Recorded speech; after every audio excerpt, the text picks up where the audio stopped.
სულ ცოტა დრო რჩება იმ მომენტამდე, როდესაც საქართველოს პროევროპულად განწყობილი მოქალაქეები ერთად შეიკრიბებიან და დიდუბის მეტროს მიმდებარე ტერიტორიიდან გადაინაცვლებენ პროკურატურისაკენ. დღევანდელი დღე ყველასთვის აქციის მონაწილეებისთვის არის ძალიან მნიშვნელოვანი, რადგან დღეს იმ მთავარ მოთხოვნებს, რომლებიც ბოლო 150 დღის განმავლობაში ჟღერდებოდა, დაემატა ახალი მოთხოვნა ქართული ოცნების დაუყოვნებლივ გადადგომასთან დაკავშირებით. რა თქმა უნდა, ამასთან ერთად კვლავ დგას დღის წესრიგში უკანონო ტყვეობაში მყოფი სინდისის პატიმრების გათავისუფლებაც. ყველას პათოსი, ყველას მთავარი სათქმელი ამ პროცესში არის ერთი. არ აქვს არსებითი მნიშვნელობა ისინი რიგ საკითხებთან მიმართებით ეთანხმებიან თუ არა ერთმანეთს. მთავარია, რომ ფუნდამენტურ ღირებულებებთან დაკავშირებით ჰქონდეთ ერთობა და აუცილებლად უთხრან არა და წადი ქართულ ოცნებას.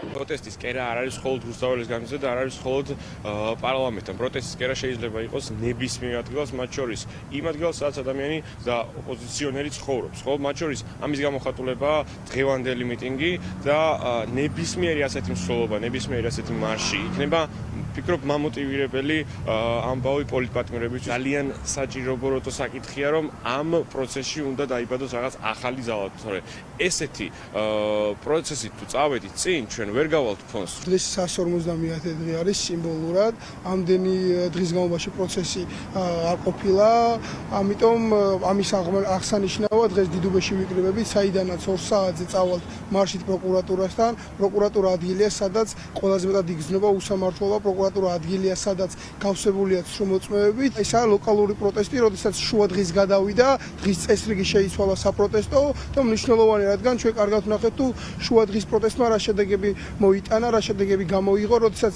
დაბნეული, ასე ვთქვათ, დარბის პოლიცია და შინაგან საქმეთა სამინისტრო. დღევანდელი პროტესტი ძალიან მნიშვნელოვანია შემდგომი პროცესებისთვის, იმისთვის, რომ შემდეგ უკეთესად წარიმართოს პროცესი, რომელიც მიმდინარეობს რუსთაველზე. ჩვენ ვითხოვთ მთავრობის გადადგომას პროკურატურასთან იმის გამო, რომ პროკურატურა არის ადგილი, სადაც ეს სამართლობა იხარშება პირველ რიგში და შემდეგ გრძელდება სხვადასხვა ინსტანციებში. აქედან გამომდინარე, პროკურატურა არის კარგი ლოკაცია იმისთვის, რომ პროტესტმა გაიგონოს იმ ადამიანებმა, ვინც დღევანდელ დღეს ცვლის ქართული ხალხის ბედს.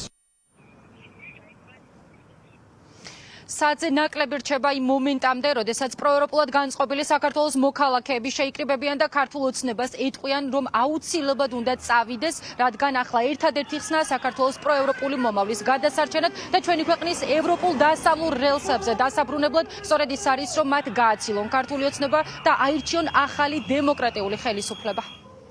მადლობა ხატია, ეს იყო ხატია სამხარაძე. ვინ გახდება ივანიშვილი